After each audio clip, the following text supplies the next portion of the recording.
I just titled the message today, God's Power. God's Power.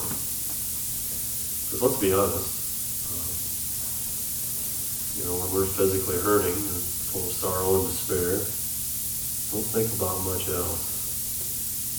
And we lose sight of the strength and the power and the authority of God himself, who has given us life and breath and all things. And we lose sight of the fact that he has a plan and purpose for our life. And we need reminded from time to time. In Job 31, verse 35, Job makes a statement. It's one of the last things that he actually says in the book before the young man Elihu took over. And Job said, oh, that I had one to hear me. Here is my mark. Oh, that the Almighty would answer me. I want answers. And, one of the things that I think I've learned when I've been reading through Job is that there has been a persistent, underlying, accusatory tone from the onset of Job's suffering, sorrow, and despair. There has been the questioning of God's care, questioning of God's love, the questioning of God's judgment, the questioning of God's justice, the questioning of God's wisdom, and the questioning of God's power. And as I thought about that, I thought, well, it's quite likely that we're no different in the midst of our own sorrow, suffering, and despair. And like Job, I suspect that we then declare things about God's character, his will and his ways and his powers that aren't entirely accurate or are borderline foolishness. As an example, in verse 2 here of chapter 38, what does God say to Job?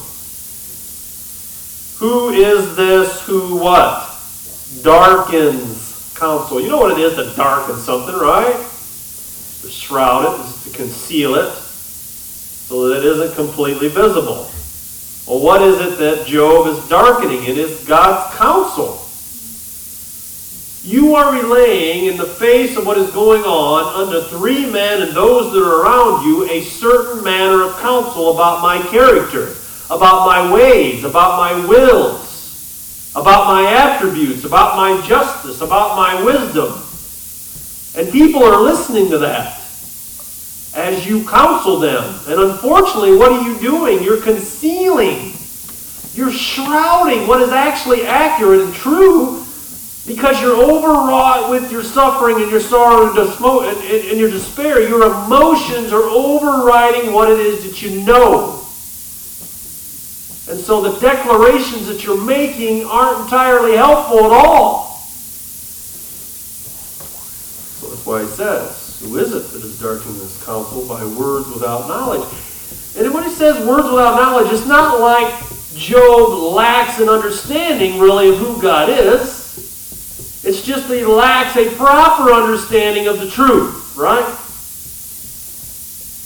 And that's the danger that we ourselves face when we start talking about God when we're hard-pressed. Because then we might be asserting things that are being what? Shrouded in darkness, unfortunately, and not giving good counsel. Sometimes in our counsel then to others in times of our suffering, we provide them no clear insight into God's character, or are not providing an accurate understanding of God, and at the same time may give the impression to other people that since I am the one suffering, or she is the one suffering, maybe God is too weak to do anything about it, maybe he's too inept, maybe he's too impotent to do anything to change our current circumstances, right? That's how low we can sink sometimes in the midst of sorrow, suffering, and despair. Now, we speak of God as being almighty, right? We speak of it all the time. We sing it in our hymns, but is it true? We doubt not his existence. We don't doubt God's existence, his goodness, his grace, his love that he's shown to us in Christ to put away the offensiveness of our sin. But when we're hard at it, we begin to doubt his power. We question particularly when we're most hard-pressed in the most unpleasant circumstances, is God actually able? There's some text that we find in Jeremiah chapter 32, verses 17 and 27. You don't have to turn there, Both of them say pretty much the same thing, this being, there is nothing too hard for God. Okay? There's nothing too hard for God. And in good times, what do?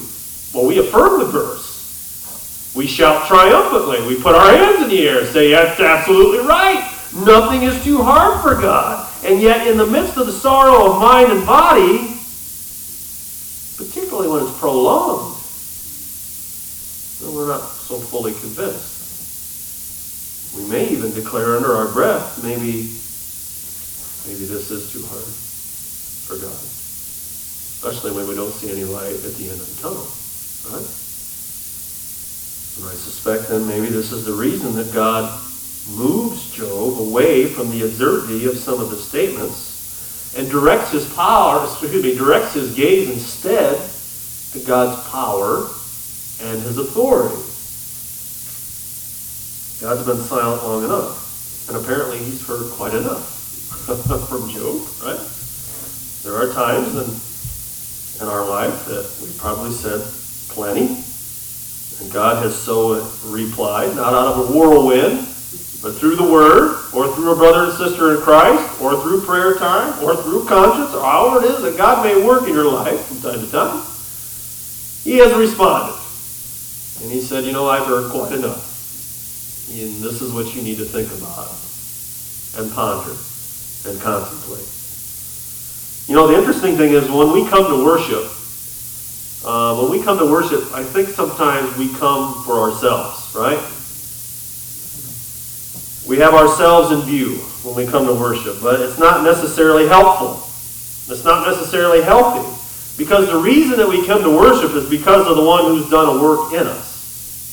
And so what I'm telling you is when you come today and you engage chapters 38 and 39, 40, 41, and 42, you quickly find out that it's not about you. You quickly find out that it's about God, who's created you, sustained you, redeemed you, loved you,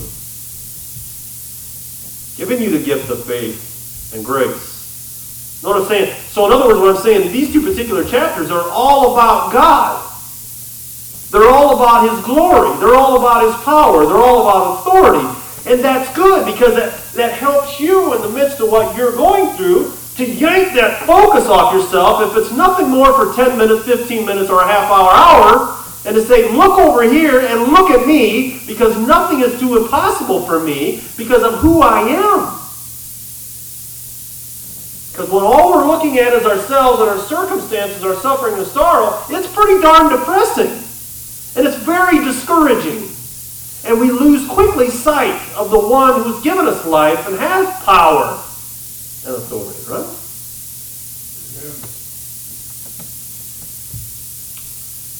Amen. To be honest, it's probably best for these two chapters as a preacher just kind of get out of the way.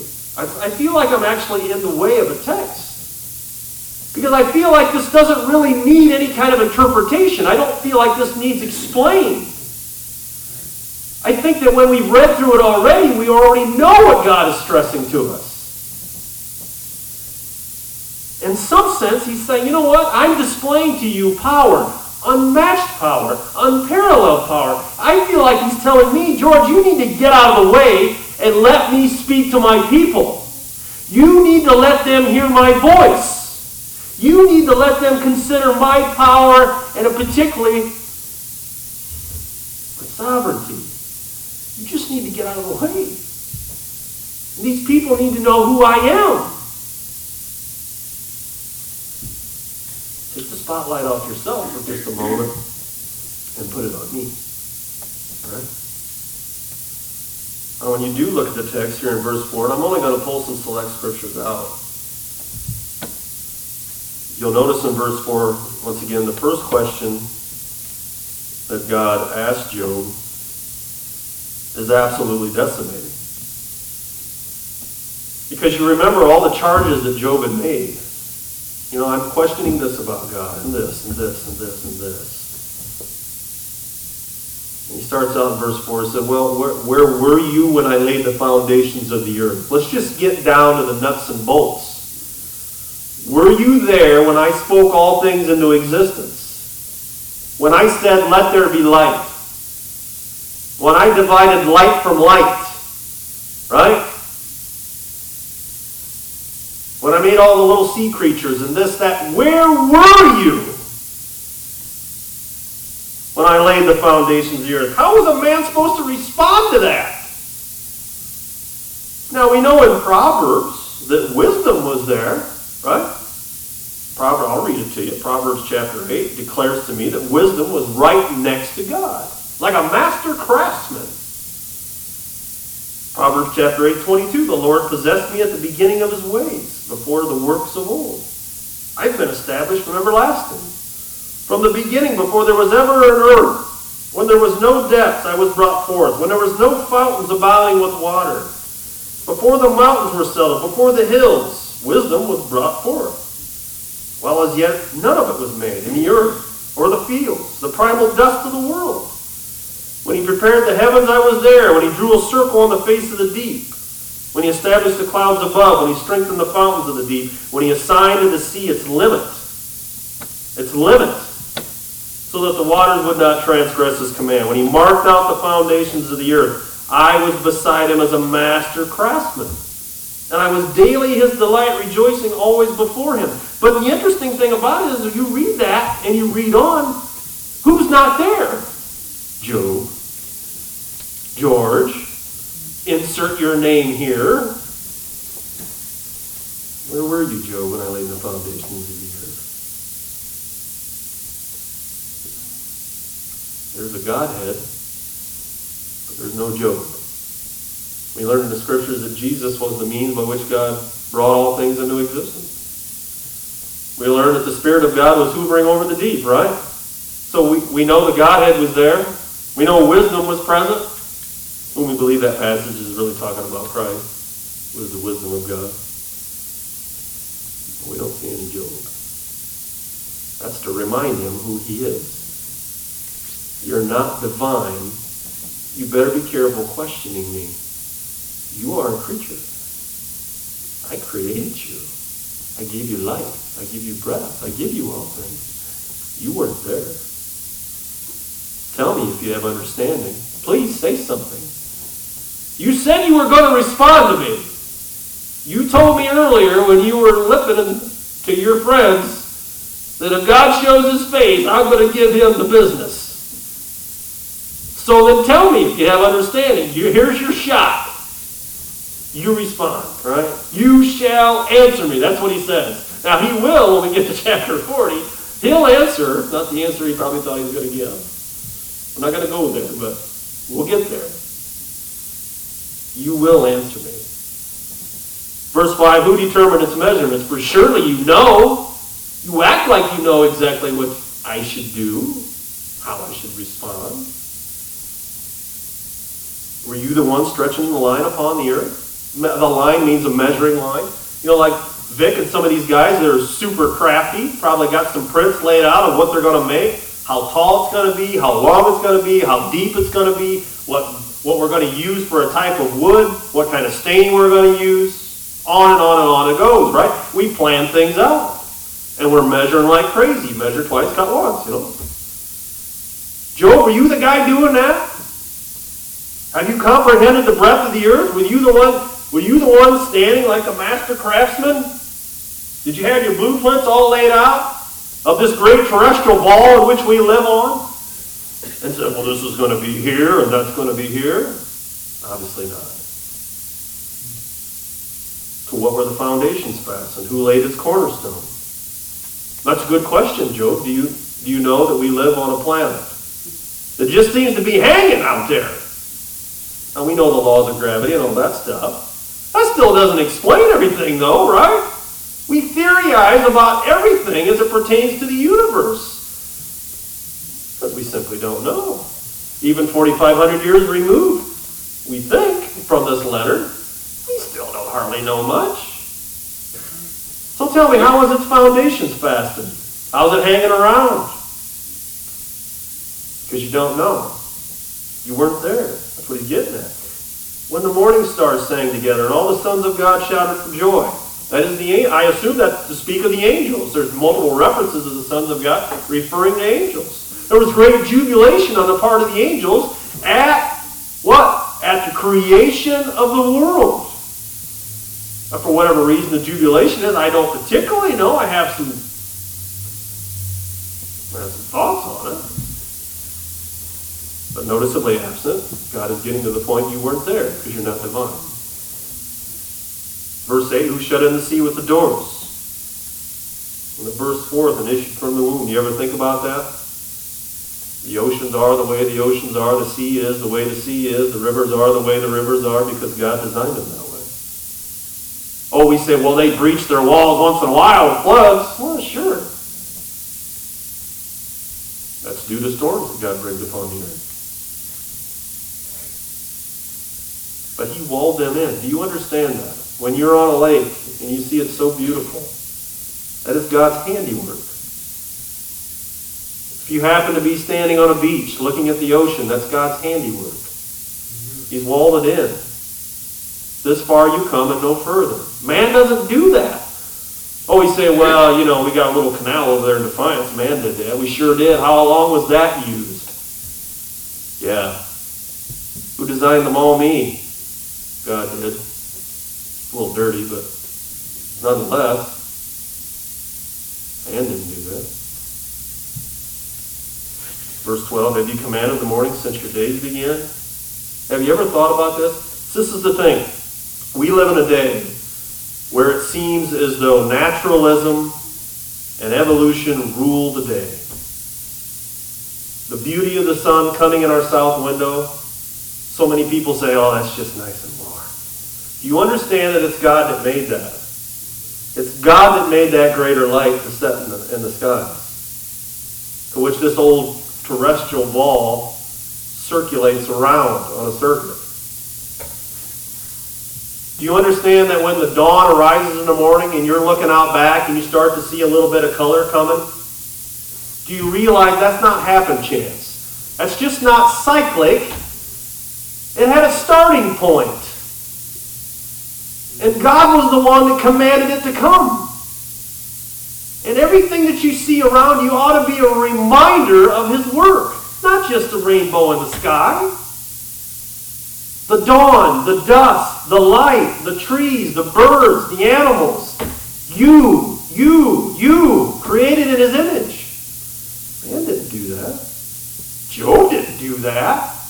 Have you commanded the dawn since your days, Job? No. No, you haven't. Verse 17, have the gates of death been revealed to you? Have you seen the doors of the shadows of death? Have you seen Sheol? Have you explored it? Have you entered it? Checked it all out? Of course not. Because you're just a man. Tell me, verse 18. Tell me if you know any of this. Man, I got to tell you, you talk about a guy that's been humbled quick. Right? And God says, you shall answer me. And then says, tell me if you know any of this. Because you don't know any of this. Spouting about so many things that you don't understand, Job. I understand that you're going through it. I understand your suffering, your sorrow, and your despair. I get it. You're losing sight of me. You're not representing me as I am. Verse 22, have you entered the treasury of snow? Have you seen the treasury of hail, which I reserved from the time of trouble, the day of battle and war? Even the hail and the snow, even the rain, freezing rain. You understand that all has purpose. Purpose, intent, and design. All of it. I was thinking about that this morning. I was thinking about the freezing rain. We really didn't get a whole lot, but I was thinking, what if we had the freezing rain? What if it coats the city of Bryan? What's the purpose in all of it? If God brings it. Could serve to be a bump on the head to somebody and send them to the emergency room for a test and a CAT scan. Suddenly, what do they find when they go in there? Cancer all over somebody's body. Well, that wouldn't have been discovered if they wouldn't have had a bump on the head from the freezing rain that came from the heavens, right? I'm telling you, it could serve 1,000 million different things in God's plan. So let's not pretend as though it's just some cyclic, natural things that go on all the time. This is God's workings.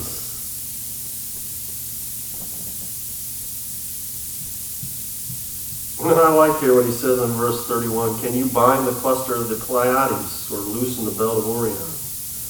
Once again, this is these are all the constellations in the heaven. These are the stars. And I know some of you are star watchers, right? You're kind of out in the country and you don't have as much light as you do in the city. You got a pretty good view out there. And you're checking all these things out in the heavens, aren't you? And you're awestruck. You're pretty amazed by it. And it's pretty astounding. And you can see the same things most of the time, about 89 of the week if it's clear. And there are some new things once in a while that poke into view, right? I've actually seen a shooting star about 2 weeks ago. I haven't seen a shooting star since I was a kid. I was all giddy. Kids were already in bed, but I went in there and said, hey, I just see a shooting star out the south window. They're like, really? And then they're looking out the south window. I said, well, you probably won't see it. Good luck with that. It'll be 40 years before you see one. But he's talking to Job, look, you can't bind those things, Job. You know what bind means or loose means? It means to tug or pull. You can't change any of that, Job. All you can do is look at it and be amazed and astonished and bewilderment. Because I'm the one that set those in the heavens. Not you. You can't do anything about that. But view him. Can you lift up your voice, he says in verse 34, to the clouds that an abundance of water may cover you. Can you at any time, Job, on a dry day, say, make me wet! And you get a local downpour on your house. No, you don't. No, you can't. Because you're not God. It takes wisdom to do that. You don't possess that kind of wisdom, Job. You don't possess that kind of wisdom. Verse 36, who has put wisdom in the mind? Did Job put wisdom in the mind of man? No, of course not. Job didn't create any man. God created man. God puts wisdom in the heart of man, in the mind of man. He says in verse 36, second part, who's given understanding to the heart? God gives understanding to the heart. There's not a one of us sitting here today who are saved by our own will or own work. Stu covered that a little bit this morning.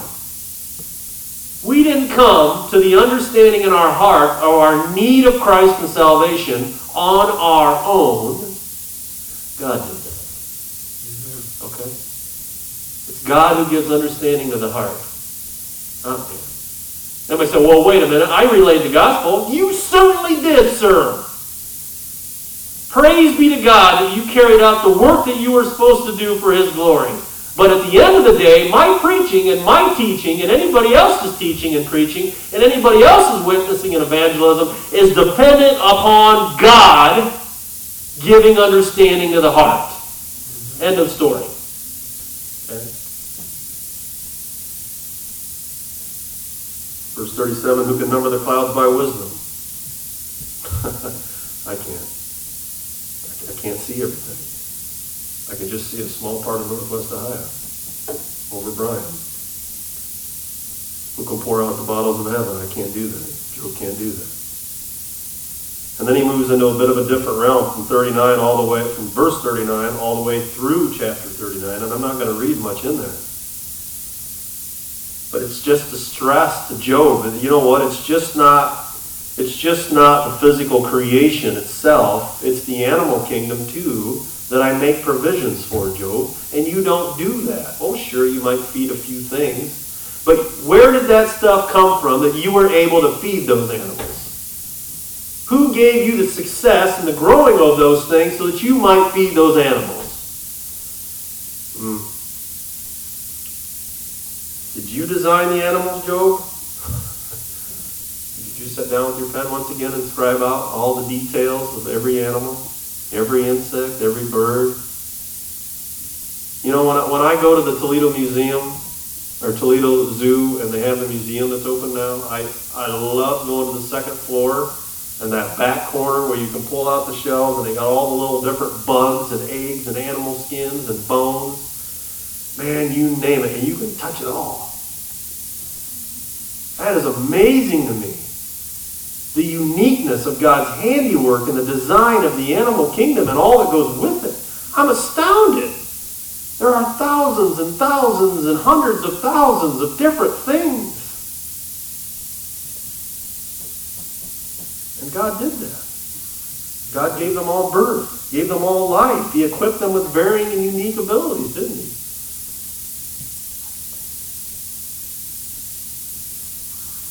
Did you provide them with food, Job? Did you clothe them with their strength? Was it by your wisdom that all these creatures exist and subsist? You know, sometimes we look at what goes out in the yard, right? And we think, man, that's just fortuitous. That's random. What a lucky break for that rabbit.